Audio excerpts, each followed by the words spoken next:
someone who has been in the foster care program, I can personally attest that there are very good homes out there for kids who find themselves in the system.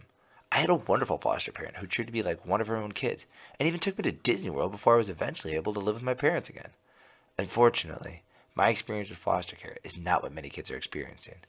The National Runaway Safe Line reports that between 1.6 million and 2.8 million youth run away each year, and many sex trafficking victims are runaway girls who were sexually abused as children. In fact, 1 in 6 of these runaways reported missing were likely sex trafficking victims. And of those, 88% were in the care of social services or foster care when they ran. And 60% of child sex trafficking victims recovered through the FBI raids across the U.S. were from foster care or group homes. And again, the FBI estimates that more than 100,000 children are victims of sex trafficking every year. And a statewide effort in Connecticut found that after rescuing sex trafficking victims, all but 2 of them were in the foster care program prior to their victimization. There is no limit to how young a victim can be, but according to the National Center for Missing and Exploited Children, the average age of child sex trafficking victims is 15. So why is this happening to foster youth specifically? Because foster kids have many of the risk factors that someone's susceptible to being coerced by traffickers. It's not that the kids are being stolen away as much as it is they are being deceived into a false friendship with an adult who's looking to take advantage and exploit their vulnerabilities. These vulnerabilities include having feelings of hopelessness and depression, experience trauma, like not living with your biological parents, running away, and being a homeless youth. Keep in mind that placement in a foster home is inherently traumatizing. Children may lose their connections to their family.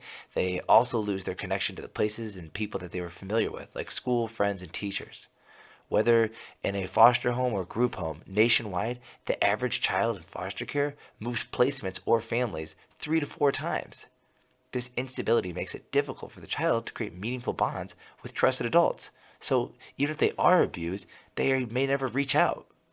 Additionally, traffickers create a distorted reality of what family is, knowing that kids are wanting a family structure that is currently missing from their life. If a youth stays out on the street to avoid any pain and trauma they're experiencing at a foster home, they place themselves in even more danger.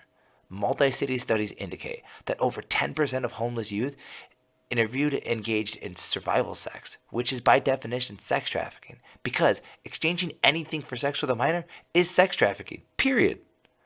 Many children sex trafficked through prostitution report they typically are given a quota by their trafficker, 10 to 15 buyers a night typically. If we use a conservative estimate, we find that a domestic minor sex trafficking victim would be raped by 6,000 buyers during the course of their victimization through prostitution. After 1 or 2 years of this pain and suffering, most children are either too sick or injured from the brutality to be used anymore and are simply left out on the streets. And since the average age for a child to enter forced prostitution is between 12 and 15 years old, and most die within 7 years of their first sexual act, few of these kids will ever make it to adulthood. The few that do reach their 18th birthday will have aged out of the foster care system, leaving them without food or shelter. And sadly, most children are in the foster care because of neglect. Traffickers are aware of this and invest time, money, and energy into making a potential victim feel attractive, valued, and special. This process is called grooming. Incredibly, though, much of this pain could be avoided because families are torn apart unnecessarily. 78% of children that Child Protective Services deemed victims in 2012 suffered only a neglected home without physical, sexual, or psychological abuse. Many of these neglect cases are largely a result of poverty.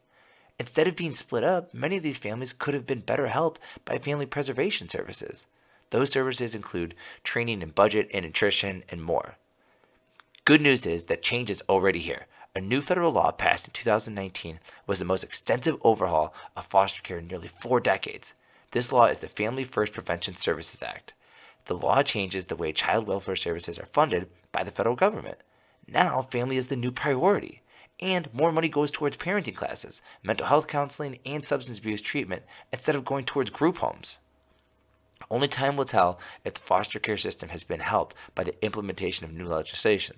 But without a doubt, thousands of kids are still suffering as the changes will take time to be effective and make any measurable impact.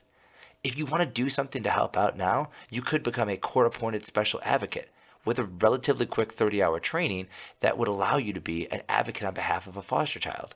Or you could mentor foster kids while they're in the system through various organizations and even help them when they reach college through the organization Foster Care to Success. And one of the easiest ways to help out is donate. Many foster kids do not have a lot of things you and I may take for granted, like back to school supplies, toys, and even suitcases. These are all needed. You can get these items to kids by connecting with a local organization by going to the National Foster Care and Adoption Directory webpage, or just Google it if that's easier. The point is, if you want to help, there are ways that are attainable. That is all for this week's episode. Thank you for listening. And if you are not yet, make sure you follow us on Facebook and subscribe on YouTube at Human Trafficking Hater.